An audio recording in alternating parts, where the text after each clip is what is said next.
Welcome to the Chasing Thoughts podcast. Listen in as Mindy, Keith, and their guests take a deep dive into their own minds and souls to investigate the beauty of imperfection, challenge their beliefs, and embrace the richness of living a truly authentic life. Welcome to Chasing Thoughts. So we're 1 minute right now away from starting our podcast episode. First ever Chasing Thoughts podcast live. Jazz hands. So if you're joining us, thank you. You're awesome. We're so glad you're here. Feel free to comment. Keith will read your comments so he's not echoing. All right, countdown.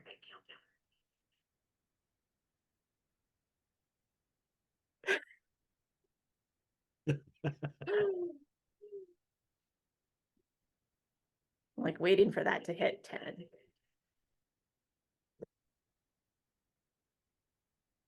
Those moments, like when you're looking at the clock, waiting for it just to move one, it's the longest seconds ever. Oh, there we go. It's 10 a.m. This is Chasing Thoughts, Season 2, Episode 20. Can you believe that, Keith? Episode 20. It's weird. So weird. Awesome. So today we are talking about identity, the roles we play, and the consciousness behind all of it.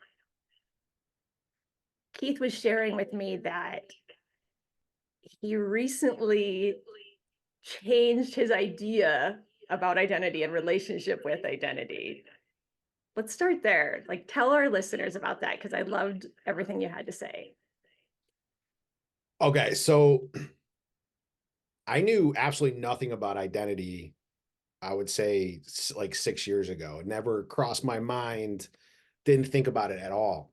And then when I left the military, I started struggling so much. And, everybody said, go to the VA. I went to the VA and I found out that sometimes the VA can be even more traumatic. Or I don't want to say more traumatic, but like kind of adding to that, because I had to fight them for 4 years to just test me for PTSD. And then when they did, the help that I received was go to like grief counseling groups and then just tons of medication. So I wasn't happy with that. So I decided to look for my own way out. And I found that all the literature talks about when you join the military, it's an identity shift. And I go even a step further and say it's a cultural shift. And then when you come out, you don't have any of that retraining to go on to live normally back in the civilian world. So in anthropology, they call it a place of liminality, of being betwixt and between. And the word betwixt to me is like the coolest word ever. Like, it needs to be used more. But you have the military identity, but you're in the civilian world. But the whole like freak out part is that you recognize where you are, but you just feel like you don't belong. So in my research, I found that I needed to change my identity, and it had to come with, I didn't want to let go of the military part of my identity, because that felt like I would be removing a piece of myself. So I wanted to build on the foundation of the best that I learned in the military and then add it to what I have now in the civilian world. So fast track, 5 years I've been like asking this question, like, who am I now today? And through everything that I've learned, that question has now changed. So it was, who am I? And now it's, does it matter who I am? And then this is where it gets weird. So let's see if I can like put this in like a coherent way. So every change that happens in our lives comes with a shift in identity. We have different sort of spheres that we live in. When we're a kid, in school, that's our identity. When we go to college, we become, we're now a college kid. It's a whole new identity process. When we're out, we're an employee, we have a family. all that stuff changes our identity. We can get really jammed up in those transitional periods. But everything that we do in the moment, by the time our brain processes what's going on, even though it's like, I don't know if it's nanoseconds or milliseconds, whatever it is, like it's a very short amount of time, but we are already in the past. So my question started to become, does it really matter who I am now, or does it matter who I'm going to become next? Mm. And at that point, who I am now, the choices are put on me through my experiences, the way our identity is built. When we're born, there's this philosophy called tabula rasa, or empty slate, where we're just that empty slate, and then our identity is built on, put on us from our experiences, our parents, siblings, school, friends, all that sort of stuff.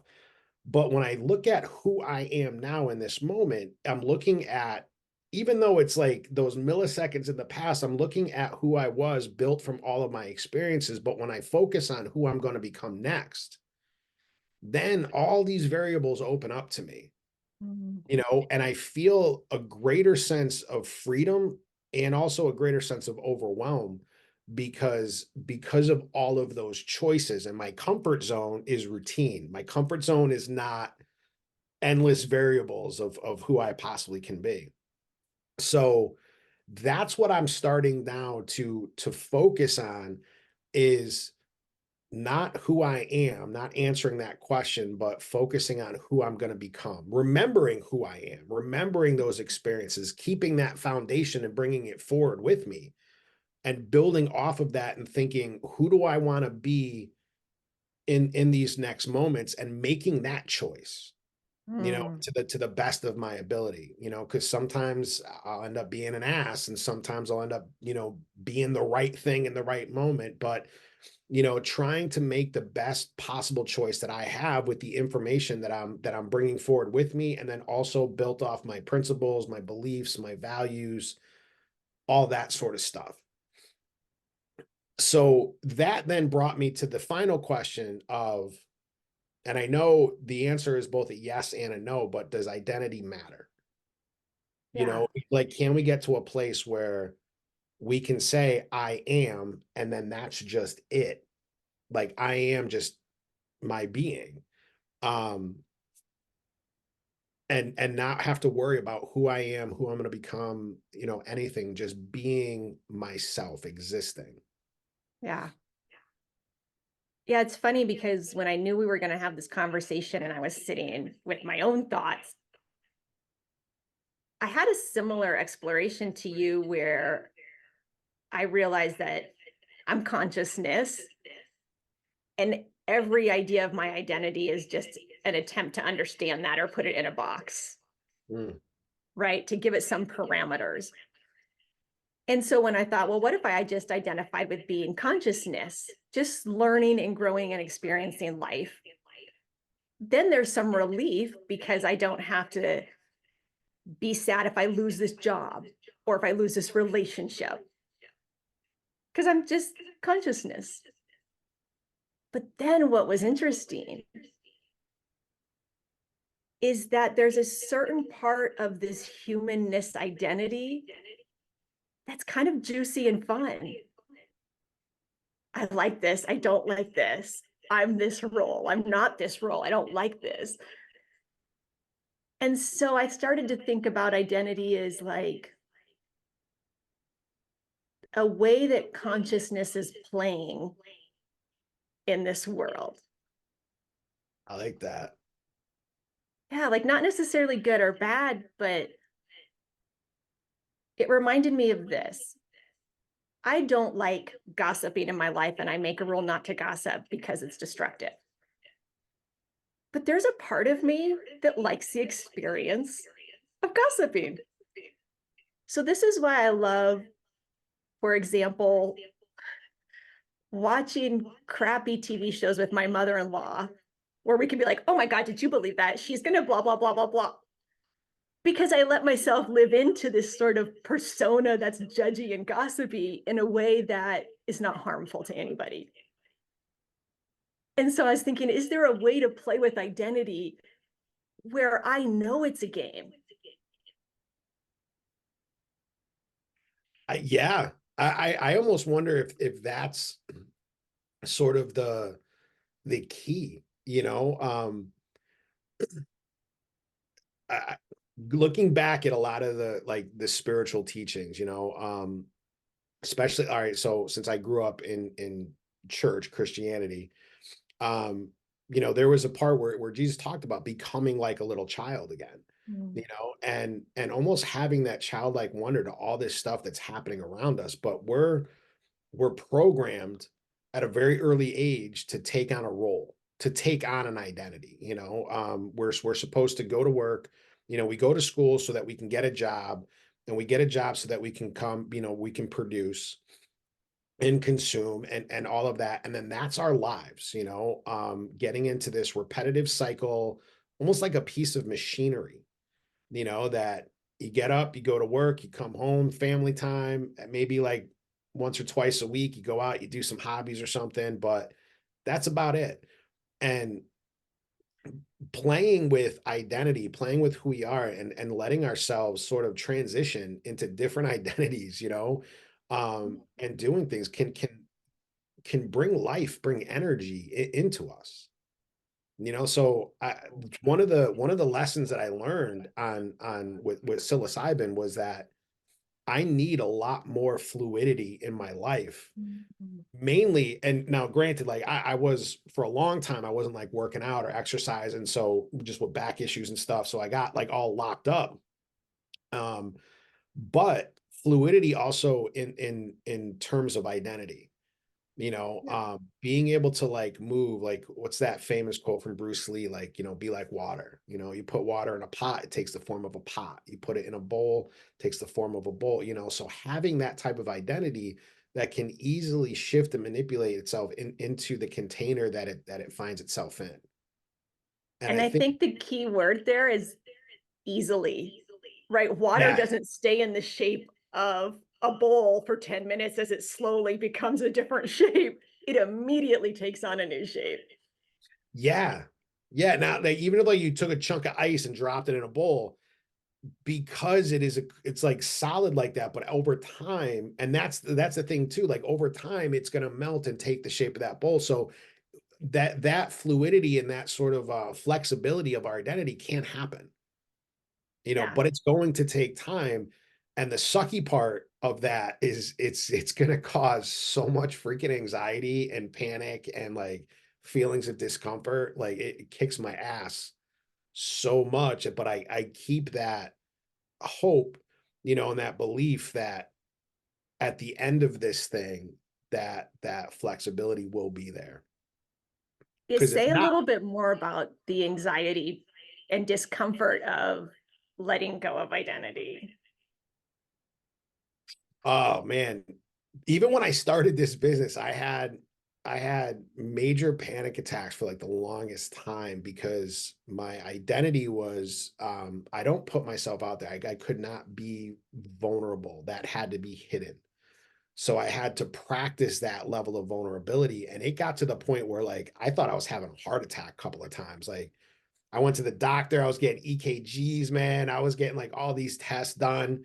And they're like, nope, everything is fine with your heart. You're good. You're just having panic attacks. Freaking relax, right? So um then even going through this, beginning to do this stuff, you know, beginning to have a business like this, I lost the joy of everything that I was doing because that became my identity, the coach, you Mhm. know, type thing. And I never want to be a character.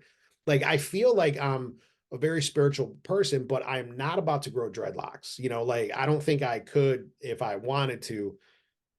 um I'm not getting any type of face piercings or anything. Like, you know what I mean? Like, I feel like sometimes when we think like I want to grow, we take on the external character of that growth instead of the internal work that needs to be done.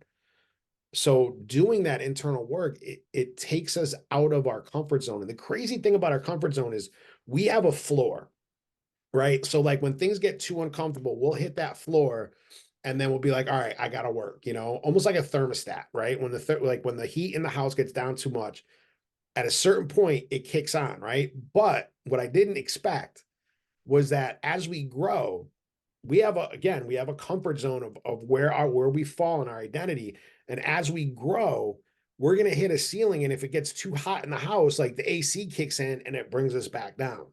And that's my fight right now. I'm fighting against like that AC in my internal system turning on and bringing me back down because my identity is I have anxiety, I have depression, I have this, I have that. So I'm I feel more comfortable in misery than I do in this person that I'm looking to become. Yeah. Well, so it's going to cause a lot of discomfort, and it just takes time to work Mhm. through that discomfort.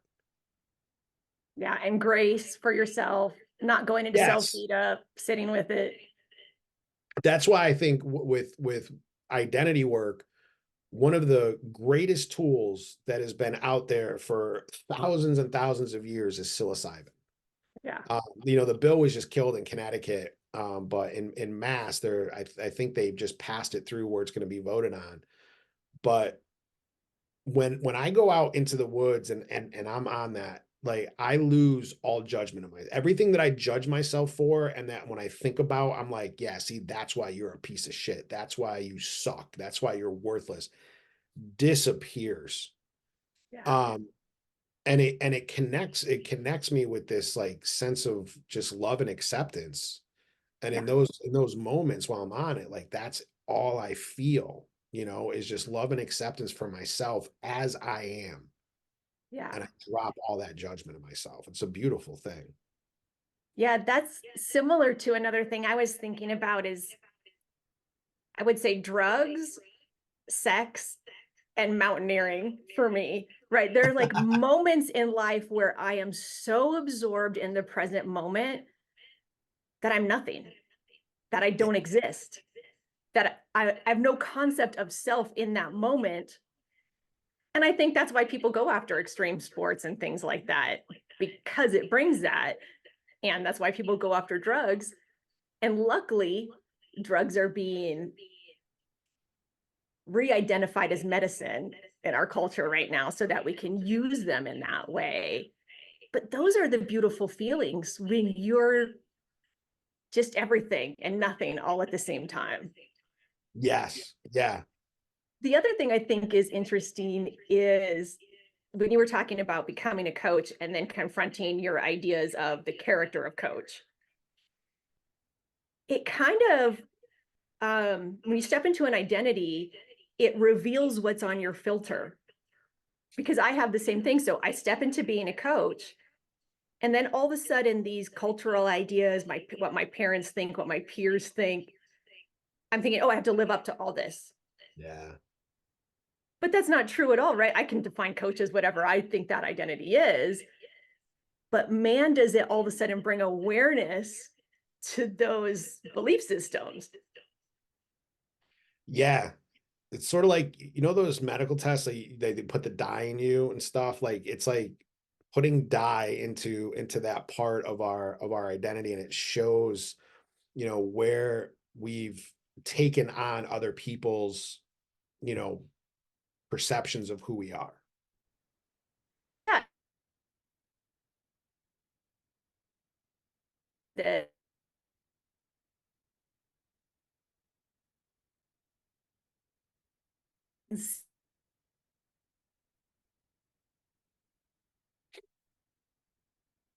I think your Zoom just froze. More technical issues.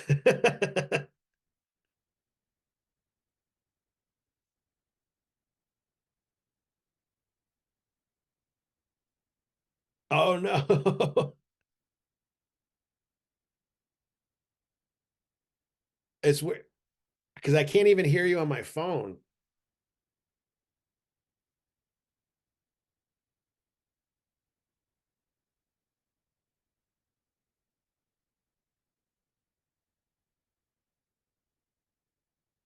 Well, I can't hear you.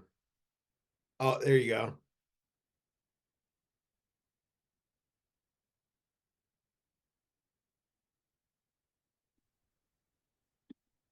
Can you hear me now? Yeah. All right. Okay. Yeah, it was so weird because I even turned the volume back up on my phone and I still couldn't hear you. Yeah, so for anybody who's listening, this is our first time with the technical difficulties. Yeah. And if you're an expert at Instagram Live, you can email us and we accept help. So Keith and I are exploring identity today and how it shows up in our lives and what it is. And if you're listening, feel free to comment what you think it is or the biggest struggle you've had in an identity shift. For me, certainly it was after my car accident, like going from a healthy person who was fit and I taught boot camp classes and I rode my bike everywhere to being a person in a wheelchair. It floored me. And I did have a meditation practice previous to that. And I did find peace in being able to go back to meditation and sort of find like the beingness. But I felt that it's almost like identity is this like conduit that you help the world see you as, like the translator between your soul and the world. Hmm. And so it was challenging for me when people saw me as a handicapped person, when that's not how I wanted to be perceived or hadn't accepted about myself, maybe. That's interesting. So identity is more for how we want others to see us instead of, or maybe it's both. Maybe it's for like like how we see ourselves and also how we want everybody else to see us as well. That's pretty interesting. Yeah, I think when, for example, let's say you sit in meditation with another person, or like we said, sex, or one of those other areas where you're just present and merged. But that's rare. Most of us are trying to get to know each other, and you're like, well, what are you? Oh, I'm a mom. I'm a CEO. And it's like how words aren't very accurate in describing the human experience. Identity isn't very accurate in describing the soul, but it's still what we use. Yeah, it falls way short because I mean that was something I've always had trouble with. Like I hate when we talk about when we meet somebody, like it always goes to what do you do? We define ourselves by what we do, and we had talked about this before, but our job as human beings is not to produce. I mean, like a tree produces apples or oranges or whatever, it's its job, it's what it naturally does. Like our job is to live. Yeah. And we get lost in living, designed, into this little construct that where we find ourselves in, and breaking out of that is incredibly difficult to do. Not only just in reality, finding a way to make money and pay your bills by yourself and all that sort of stuff, but also just mentally. Yes. I've never been in charge before, and I know like all of my anxiety with this comes from I get to choose what I want to do, what I like. Yesterday I did nothing. Sandy's been like working tons of overtime, and yesterday like was Wednesday night at midnight, everything ended. So she took yesterday off. And I was like, I could just do this. Like I don't have to call somebody and be like, yeah, I'm not coming in today. I'm sick, and fake like an illness, or like I could just choose not to. And that can be like an anxiety inducing thing because it's different. Yeah. And my brain is wired to think a certain way. And when I'm thinking different from that wiring, it's not as easy of a thought process, than the original one, which has just been burned into my brain for years.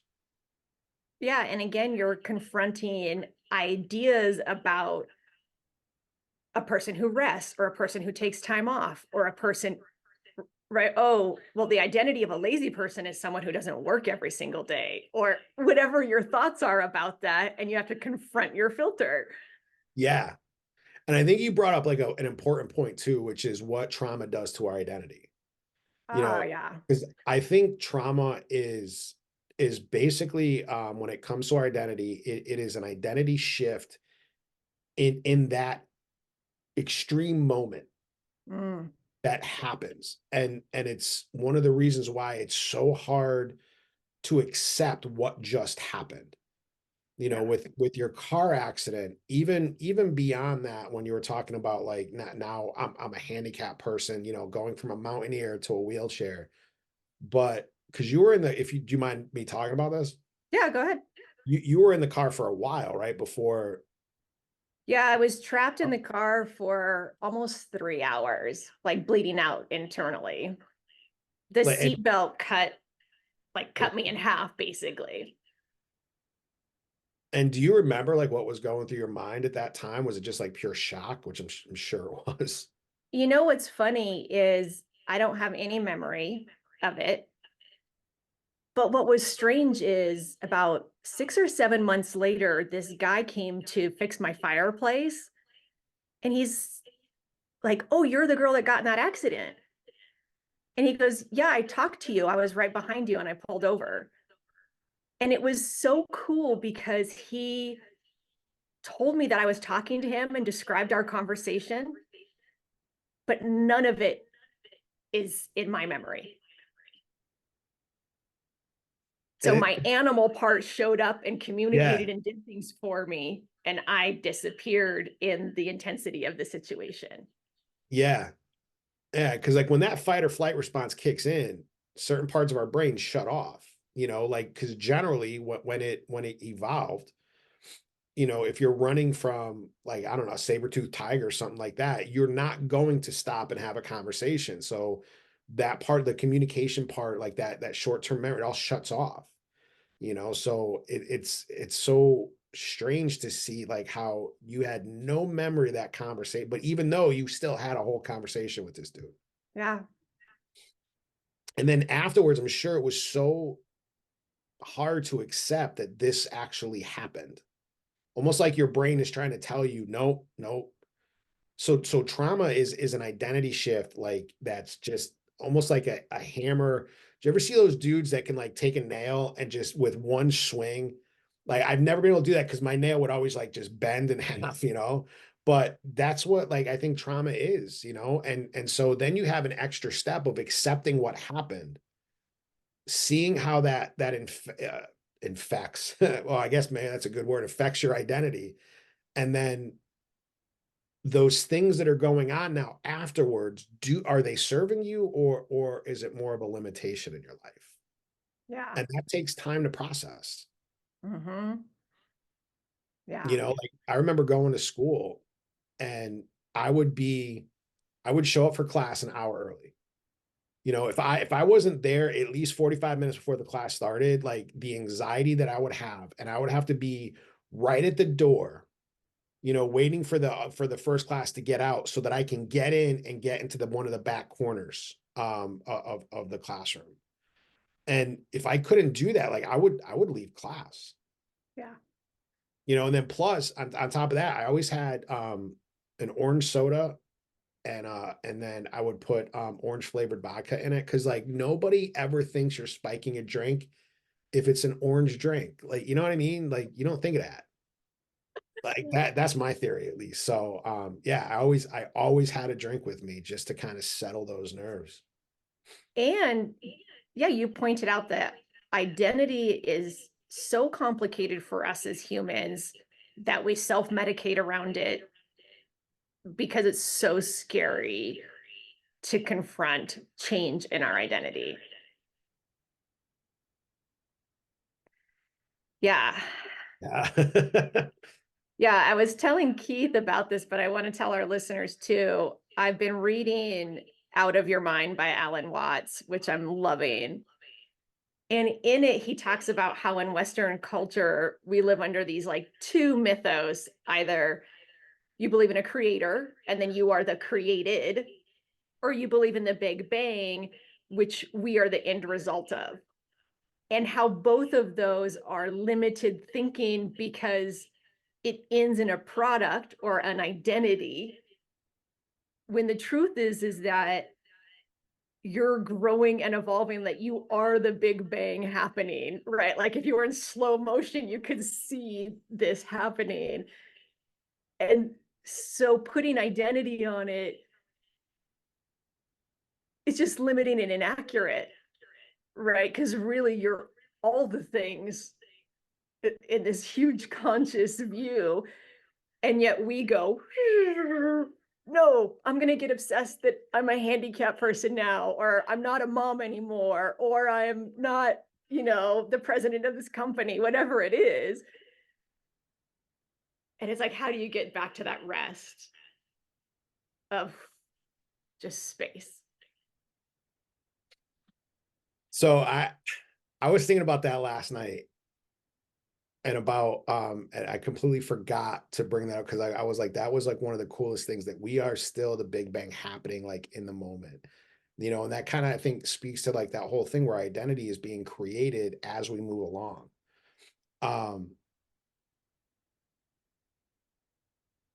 I remember when, so I grew up very strict Christian, like very, very strict. Like, I mean, even like the mega churches a lot of people go today, like, I mean, we would trash anybody that went there, because what would we say? There's a verse about how something about like their ears, and they want like sounding brass and tinkling cymbals, something like that.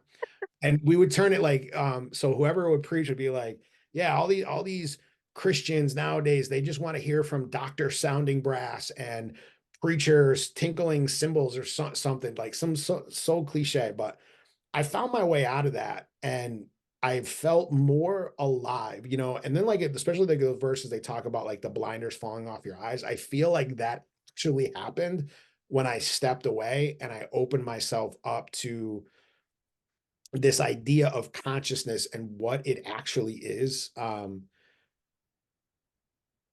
on top of that, I feel like I carry more of the Christian like values now, when they talk about the fruit of the spirit, like love, joy, peace. Like I embody more of that stuff now than I ever did, because we were so judgmental, so angry, and all of that. And when you're born in that belief system, when you're born, we used to say that you had a blood problem, almost like you're born with stage 4 leukemia as a baby. Like, because your blood is sinful, you deserve, as a baby, deserve to die. Now they talk about like the age of I'm gonna forget what it's called now, but when you begin to know the difference between right and wrong. So if you die as a baby, you go to heaven, but at age 5 or 6, I think they, like, a lot of people like agree on around the age 8.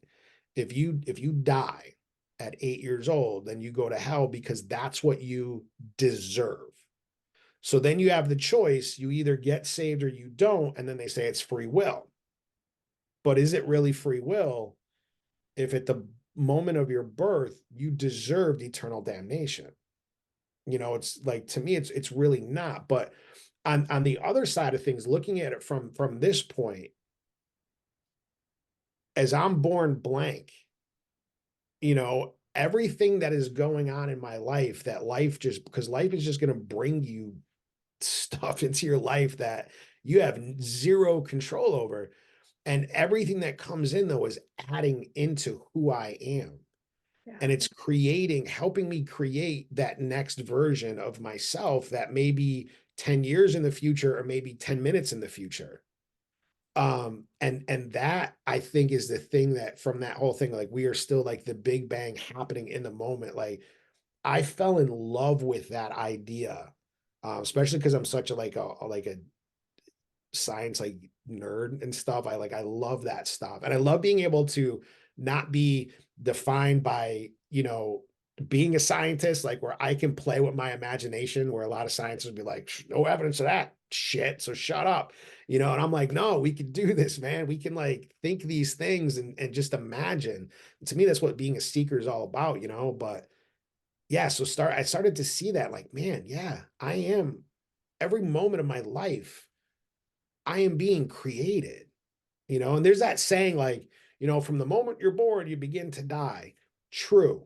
However, from the moment you're born, you're also being created up until that moment of death. And even after that, I also believe that that is just still moments of creation that are happening beyond this physical realm. Yes. Yeah, what you made me think of, because I had a similar experience to you growing up in the Christian church, going to work, church 4 times a week. And then when I started studying world religions, Hinduism has this concept where some people need a God with qualities and other people need a God without qualities, Sirguna or Nirguna. And I thought, oh my gosh, I have permission to love God without qualities, to just love God as the space and everything. And it made me so much closer. It was like all of a sudden getting rid of all those constructs, put me into merging. And so I wondered, if I can let go of my ideas and constructs of identity, will I all of a sudden have the same experience of like a deeper merging of self and being? Dude, so it's so funny because I never knew that. I never knew that when you started studying like world religions and stuff, because that was one of the first classes that I took, a world religions class, and I started really questioning stuff. And I went to for my project at the end of the class, I went to a Hindu guy that was doing a fire sacrifice. And I was like, that is this dude's sacrificing fire, man. Like he just doesn't get cooler than that. So went up, he went through this whole ceremony and he had talked to me about this idea that I never really understood, but it's been popping up more in my mind with this whole identity thing. He said, if like in Hinduism, the closer you get to something, the more you become, to the point where you can merge with it and you and that thing are one. So consciousness, we're both separated from it and a part of it, you know. But I really think like the more that we move towards that consciousness, um, sorry, something just popped up on a weird thing on my phone. That just like totally distracted me. But the more we move towards that and become one with it, do we lose this sense of self, or do we and just kind of become this, I don't know, out there person? You know what I'm saying? Like Yeah, that's just like too far gone. yeah. I think so. I used to study under this woman. Her name was Pamela Wilson. She's awesome. I still work with her from time to time. Totally recommend her. And she had this idea that consciousness loved the play of remembering and forgetting. Right. So when I would go into self beat up about like, oh my gosh, I forgot and I got snippy with my partner, or I got defensive with my friends or whatever it is, I forgot my spirituality, right? Or my emotional intelligence. She would just be like, yeah, consciousness likes forgetting. And it's kind of neat because like you're talking about, we're both separate and connected. So we have this connected experience from like a consciousness soul perspective. And then we get these cool human bodies where we get to be separate and forget and go play in this world of illusions and come back to remembering. That's incredible. So almost like the pair, all these different paradoxes in life, the idea is not to choose one over the other, but to be both. Beautifully said. Yeah, I totally agree with that. But how do you do that Right. and not like How go do you do that? insane? If anybody on Instagram knows how to do that, put it in the Yeah. comments. Oh, sorry. Yeah, I Yeah, think it's jeez. practice. And I think it's primarily, and this is just a guess in the moment, is what coming to me, letting go of the idea of right and wrong. My friend joined. Hi, Janelle. Yeah. Because when we have an idea of right or wrong, we're stuck in those boxes. And that, dude, yeah. Because that's one of the things that I've read and I do believe is true, that there is no such thing as right or wrong. But then, like, I start arguing myself about it. Well, if I hurt somebody, that's wrong, you know. And it comes down to the intention of it. But even going back to the whole religion stuff, this dude Sadhguru, he wrote about the Garden of Eden, right? And the tree of the knowledge of good and evil. And so before they ate of that fruit in that storyline, before they ate of that fruit, everything was good. They had no ability to judge something as bad. So once they did, that's when they can have an experience and say, this is bad. Right. But how do you take an experience like your accident and say, that wasn't bad? I don't want to say that was good, but that wasn't bad. But would you trade the person you are now for something else if that meant getting rid of that accident? So actually, leading up to my accident, I would say I was almost arrogant with the belief that I was a co-creator of the universe. I was manifesting, I'd manifested the love of my life, a great business. We had this beautiful house, right? Like, just everything was clicking. I was awesome. And then all of a sudden I get in this accident that puts me in a hospital bed for 3 months. And I was like, F you. All of my belief systems were totally destroyed, because how could I believe that I was a co-creator of the universe when this horrible thing happened to me? Yeah. And it messed me up for a long time, because I had to find a new belief that would incorporate the chaos of living in this universe. Because the truth is that there is this element of chaos that exists. Bad things happen. So how do you get into relationship with that so that it's not resistance, right? Putting up walls or trying to protect yourself from the chaos of the world, or total apathy. This bad things happen to me all the time. I can't do anything about it. How do you just get into a natural relationship with it? And for my accident, I will say that I am still angry about a lot of pieces of it. I still have more work to do and things to go back for.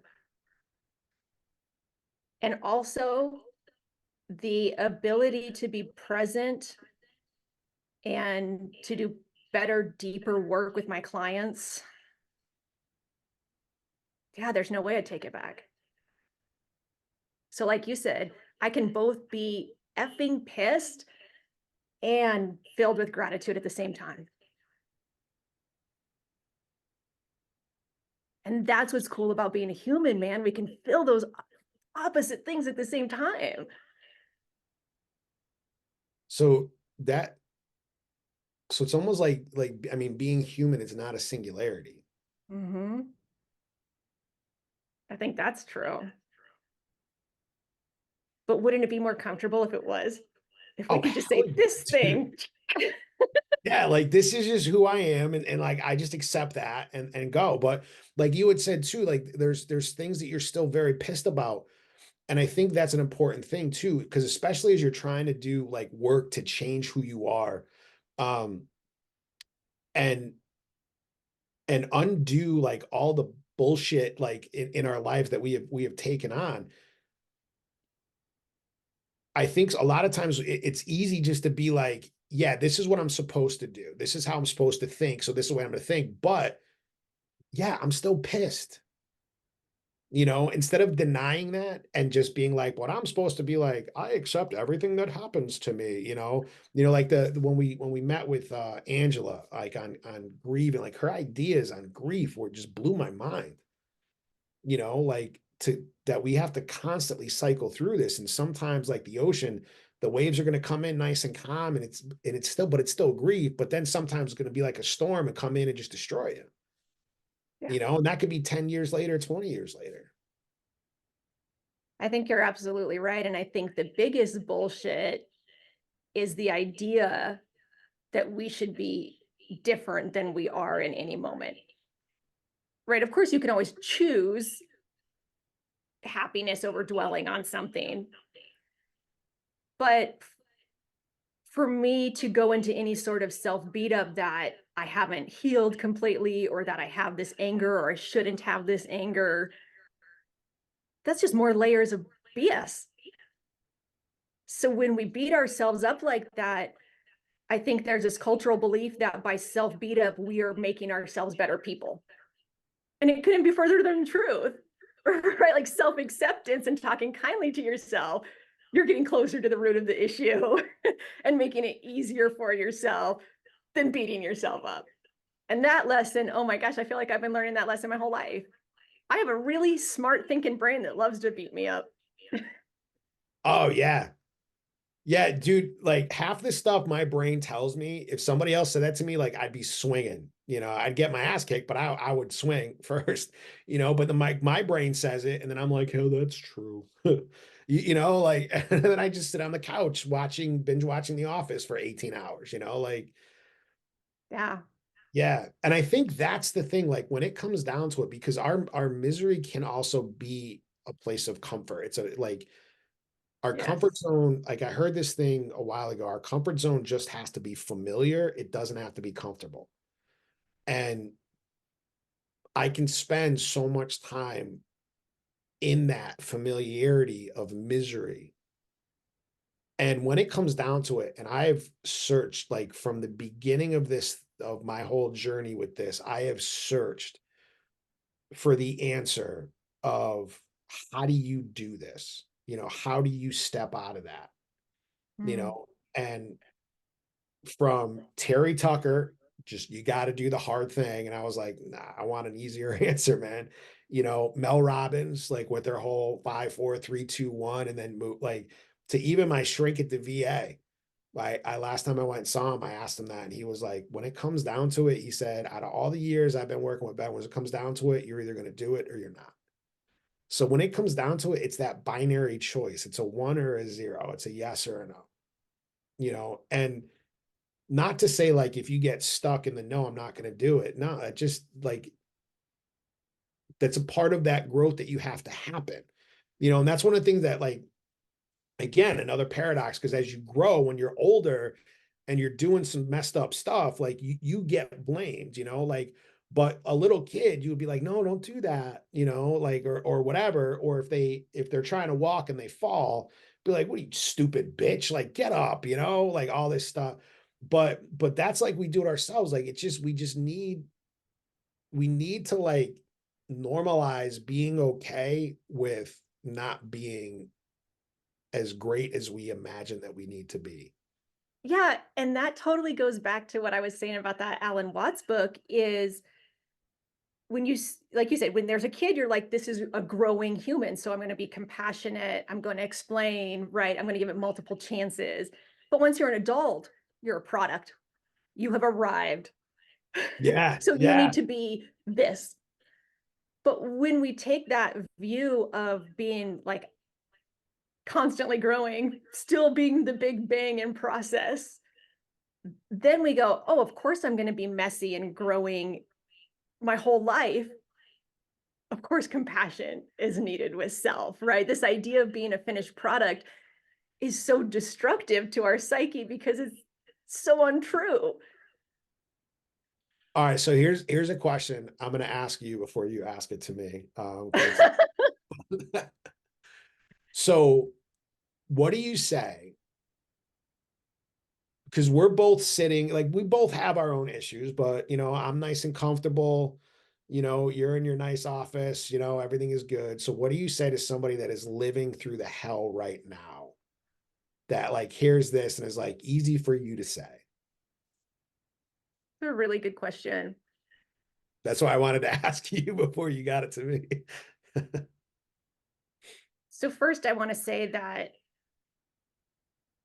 I have experienced a lot of low points in my life, poverty as a child, living out of my car for a while with my mom and my sister, not being able to eat, being in a domestic violence relationship for my first, like, I understand these dark, slow vibration areas of life personally. And there's still fear in my body. When I drive past a homeless camp, I think, oh, I hope that's not me again. Right? I hope I don't experience homelessness again in my life. Why did I have to experience those things? I don't know. Is it that we're reincarnating and I'm living life to life? Maybe. But to tell somebody that they're choosing it or that they chose it before they incarnated is cruel. I think if anything, it might go back to that chaos aspect that I mentioned with my accident, understanding that this universe, for whatever reason, has chaos, right? And so things are going to get shaken up, and you might find yourself in a situation that really sucks. And then I think that's where you access your consciousness and say, how am I going to respond to this? So it's not about the situation, just is. I think so. And it's But I could about, change my mind next week. yeah. And I love the answer, I don't know. You know, I know our brains are designed to find patterns, to find meaning and stuff. But again, that's, I think, one of those paradoxes, being able to sit with no meaning. Why is this going on? I don't know. Like I have two friends that are in a horrible situation, and they're both incredibly great people. Yeah. But so why they're going through that, I don't know. But having that ability, like you said, to take that responsibility, and responsibility doesn't mean blame, like, oh, this is my fault, so I got to fix this. But how do I make the best possible choice for me in this moment where chaos is being dictated to me? Yeah.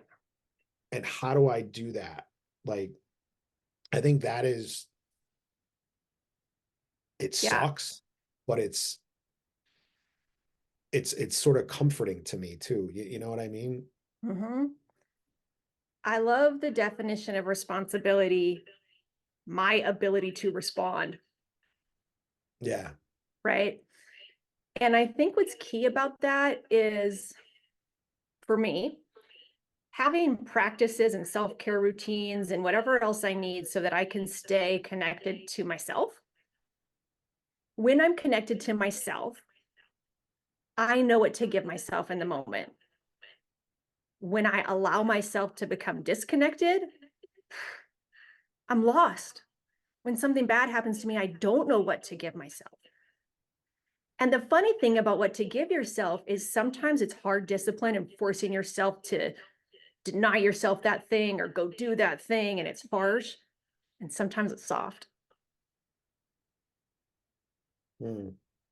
And I don't think we know the difference unless we're connected. So I think life for me has become about, what the F do I need to do every day to stay connected? What does that look like for you? Well, right now it looks like, habits and routines, morning meditation, exercise, affirmations, all the things I do as a habit. But I also think it means anytime I feel disconnected, calling an effing timeout. Mm. not just continuing to steamroll my life and my decisions about my relationships and my business or whatever it is, but to go, okay, wait, what do I need right now to feel real connected? Is it a walk? Is it a TV show? Is it a meditation? Is it, and then when I'm reconnected, making decisions and moving forward.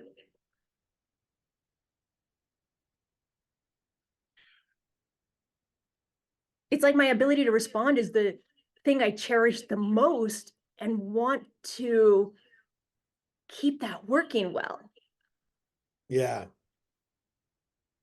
And I think there's times when we're like in the thick of it. Like I remember doing some like whitewater rafting, and in Connecticut, like it's not an extreme sport. Like I'm sure there's some pretty good ones, but like it's not like Colorado River, like going down the Amazon or something. But you know, they taught us like if we fell out to try to orient our feet first.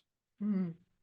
So if you come up against a rock, because sometimes I think life we can get caught up in that chaotic role where we don't have time. Like when you were in the car for those hours, you didn't have time to like, let me do a meditation. You know what I mean? Like you were in that role. And I think sometimes what we have to do is just try to orient ourselves the best way possible, where if we take an impact, it's not going to be a devastating thing. Like, you know, I'd rather take it out and keep your knees bent so that if you hit that rock, you know, you absorb the blow and then you fall and then just reorient yourself. And sometimes that's what life becomes. Just kind of being in that wash and just trying to orient yourself the best way possible. Totally agree. Very well said. I'll also say that when I was executive director for those years, you know, working 60+ hour weeks in an environment that was toxic to me, my level of burnout and disconnection was so great for so many years that it took me a year and a half before I felt connected to myself again. Like after I quit, with my rest, with my self-care routines. So sometimes I think we get ourselves in situations and relationships where we get so disconnected that you're right. It's like you do your best to get through it without harming self and other. And then when you get out, you double down on the self-care. Yeah. Yeah. Just got a lot deeper than I thought. Yeah, you know what I like thinking about? So I love playing games, right? Like we do like those nerdy 8-hour board games. That's the kind of person I am.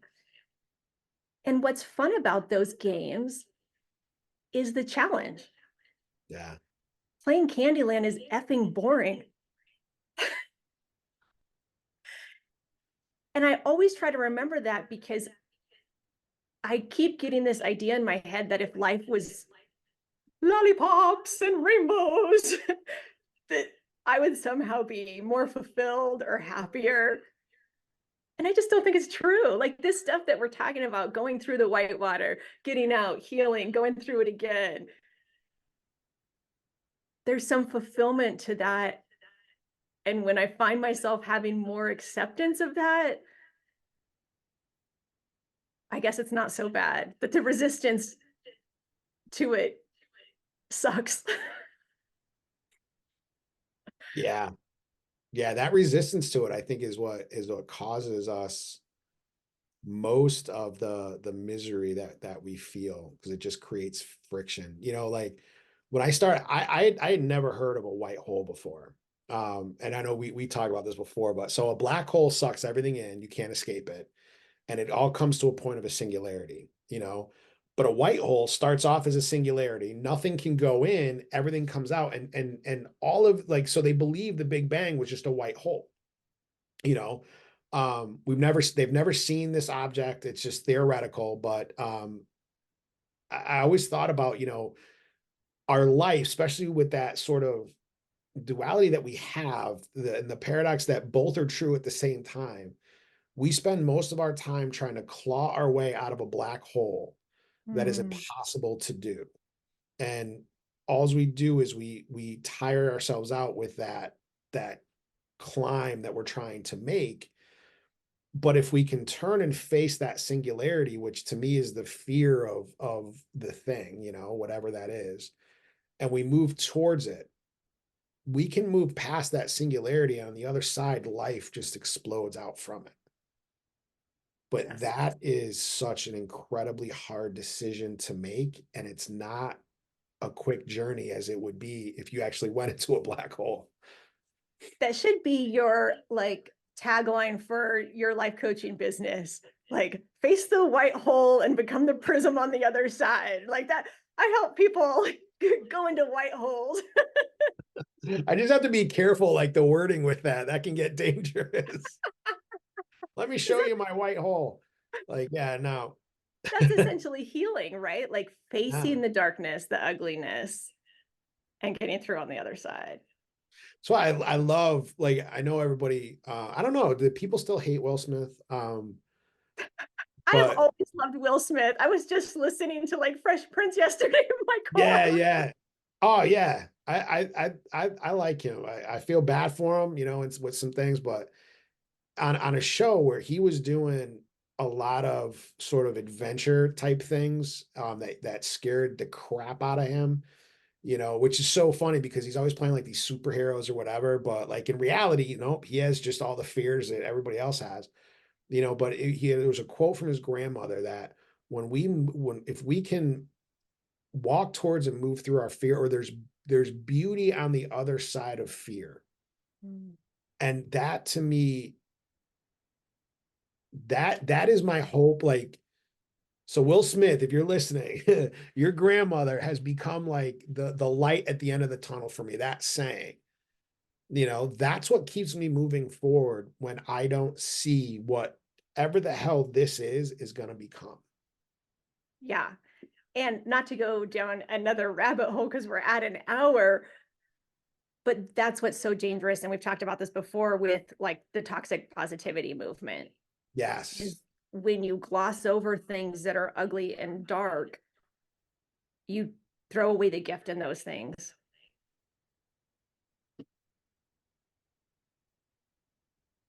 Man, just that. We toss away the things that are ugly and dark, you throw it. So there are gifts. And again, not like the toxic positivity, like, oh, like your entire family just blew up in your house from a gas leak, but look at the silver lining, Right. like you don't have to eat your wife's cooking anymore, whatever. Like, no, like, but there can be gifts in the darkness. I freaking love that, dude. Yeah. And it doesn't make the darkness better, Nope. but you can still bring good out of the bad. Yeah. That's beautiful, man. And I think that it's not so much even about like that thing was good or bad, or like what my challenges in life have taught me is they have made me more and more resilient. Mm. So when I think of a future where I think, oh, my husband might leave me, or I get scared I'm going to lose my job or not have money, whatever our fears are, right? There's this other little voice inside that goes, we've survived more. Yeah. We can pick ourselves up. We know how to do that. Right. And so that resilience voice has gotten stronger and stronger as I've overcome challenges, which has made my life overall more peaceful because I can And trust myself. if I can piggyback on that, because one of the things that I struggle with is the thought of who I used to be. Mm, I just saw um this guy on Instagram. He's a ranger instructor, and he was showing all these videos. I was never a ranger or anything like that. I was a paratrooper, but he was showing all these videos of jumping, and I was like, I used to do that.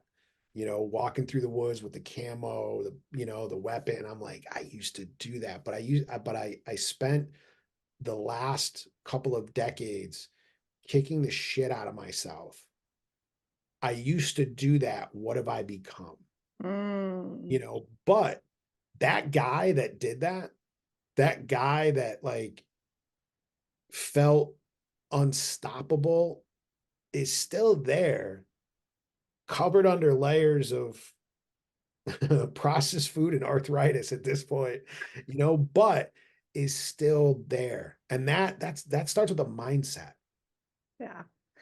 And going full circle, that was a strong identity for your Mm, soul at that time, yeah. right? And it had certain human feelings, right? Strong, that felt really good. Yeah. But that I doesn't mean you need that identity to feel those feelings, right? right, right. Yeah. I remember seeing a picture. We were in Germany. We were in the field and hadn't showered for like 5 days, like not eating all that much food, and the food like sucked. But I was just standing there, um, surrounded by a couple other people. And we were all just like smoking and everything. And I was like, I was badass, man. Like that was cool. And now like I'm sitting like I said, I'm sitting on the couch. I got Cheeto dust on my chest, and I'm like, what happened to that dude? But like you said, it's that powerful identity that's still there in my head. So I'm definitely not gonna smoke, and I'm not gonna jump out of another airplane in my life. Hopefully, unless I'm Yeah, flying. you hope not. Yeah, yeah. Um, but I can still have that mentality of that person. I could like, and that's to me the beauty of looking forward to who I want to become, because that allows me to look back and be like, I liked how that guy thought of himself. Yes. So I'm going to take a little bit of that and bring it up here. Yeah. And like we talked about how identity helps us see like belief systems, cultural belief systems, whatever. This is one of those because culturally, the guy who jumps out of an airplane is a badass. But the guy that's sitting covered in Cheeto dust on mushrooms, going deep into his darkness, isn't a badass. I think jumping out of a plane is probably way easier than facing your own darkness. That is true.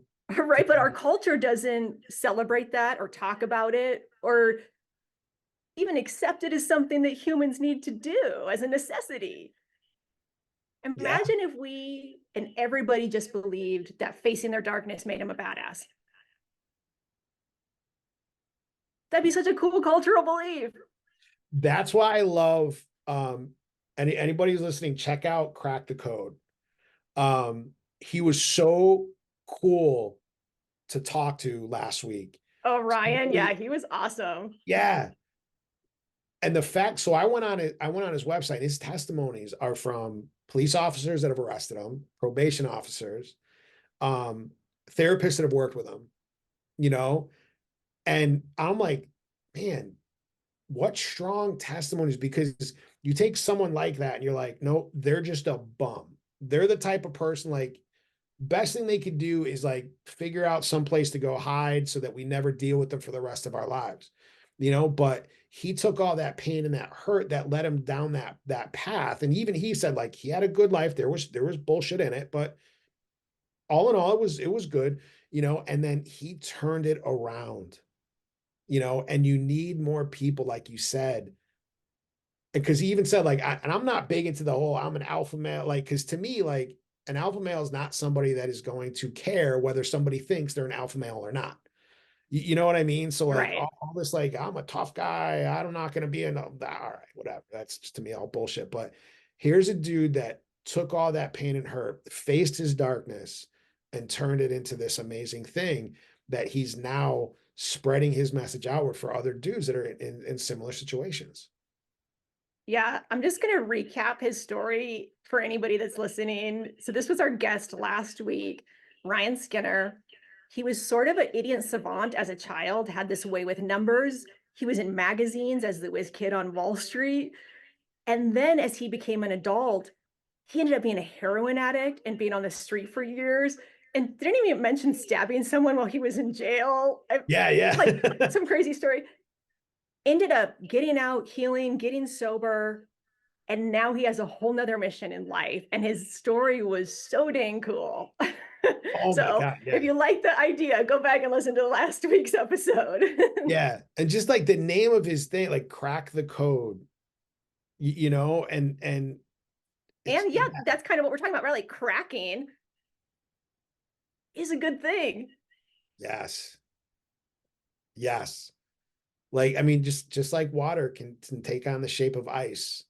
You know, when I remember a guy that I played pool with, he had knee surgery, and he said that he didn't really do what he was supposed to do with the physical therapy, so he had to go in for this procedure called manipulation, where they basically put you under because it can be very painful, and they take your knee and they just like break all that scar tissue up. Like you have to crack that stuff up. When I started doing yoga so I can work on my flexibility, like my first toe touch was I was like that. Now I can touch the floor, but that came with a lot of breaking up of scar tissue, which also caused pain. Yes, I love that. And I love the idea of thinking about like, I went through a breakup. I have all this scar tissue on my heart. What physical therapy do I need to do so my heart doesn't get hard? That's a beautiful thought. I love it. Yeah, I never even thought of it like that, like with the heart and stuff. Yeah, Right, because because we it's the think, same emotionally, right, as it is physically. yeah. And how many times do we put up a wall of to protect ourselves? Or as they would say in Christianity, a hedge of protection. Like, oh, damn, there's a hedge there. But we put up that wall, and that wall just makes it so that we're less flexible. We're more just static and unmovable instead of letting that heal. It always amazes me seeing these incredible athletes that have an injury that would put me out for my life, and within months they're back at it. Yeah, they're like 6 weeks later, he's back in the game. You're like, what? Yeah. Yeah, like, but that work comes with discomfort, comes with pain, comes with accepting that that's what you're going to feel for a time. Yeah, and unless you're really deep into sports, you don't get to hear those stories about those guys and the hours and hours and hours they spend in rehab to get back to that point. And rehab or rehabilitation, it's healing. Yeah, And I think the more that we actively seek out that rehabilitation, both emotionally, mentally, physically, the healthier we are, the healthier our planet is. man, I remember when I first started yoga, I was like, yoga, come on, you know. That night I ended up in the hospital. My back like blew up, like the herniation in my back like got real pissed off because I did a beginner thing, but it was a lot. Like I was still like walking on a cane and stuff at the time. Yeah. So I had to step it back to bed yoga. And that's where I started and built my way up. But I remember seeing a video, Michael Jordan got hurt, and this was, way back in the like In the late Jordan 80s. days. Yeah. And he was in a pool doing water aerobics, with like a bunch of, senior citizens and stuff. And I'm like, man, but he was working to the best of his ability in that pool doing like knee raises where I would be like, oh, look at how like, oh, I'm such a bitch, like look at where I'm at, all this stuff, and like trying to push myself, but accepting that this is where I am so that I can get back to here. Yeah. Like that's an amazing thing. Yeah. You know what I love about what you just said that it made me think of is, so I had to do the same thing after my accident. My rehab was all in a pool. And I just realized that when I have to face something emotionally that's really tough, I create a pool for myself.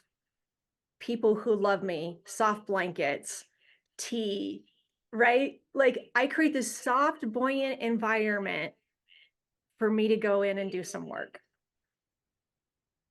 And I never thought about it like a pool for my emotions, right? When something Yeah, gets really tough, I go do my recovery in a pool. dude. Yes. Yeah.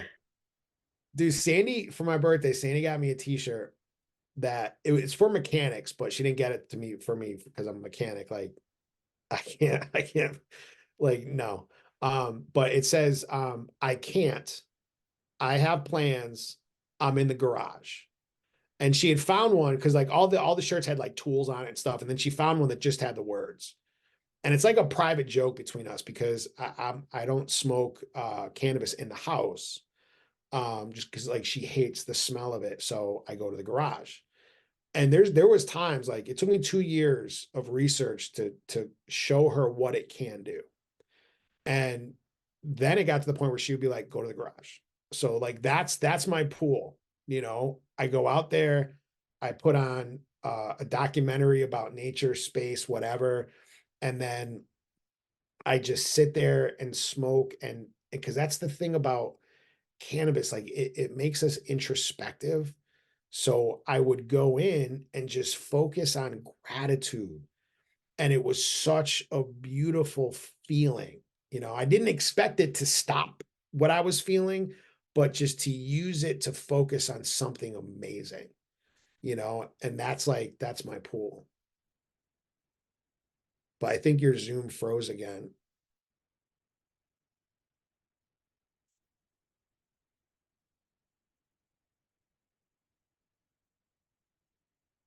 Oh, it went off again.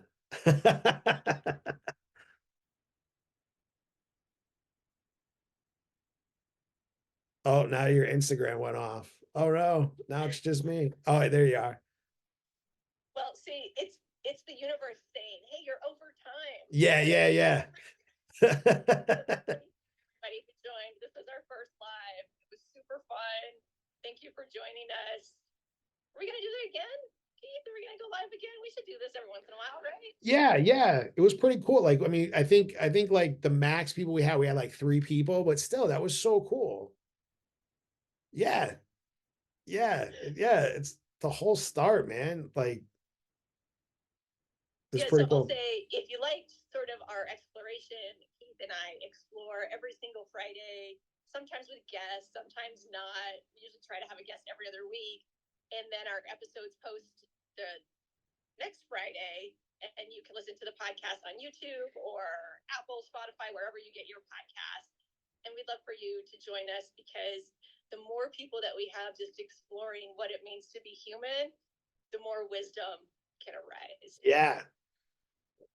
Comments, like email, like whatever, like, because we're both, we both have like the same mentality where we're like constant learners, like not thinking that we know everything, but so the more that we can learn, and just build off that stuff, the better this will be.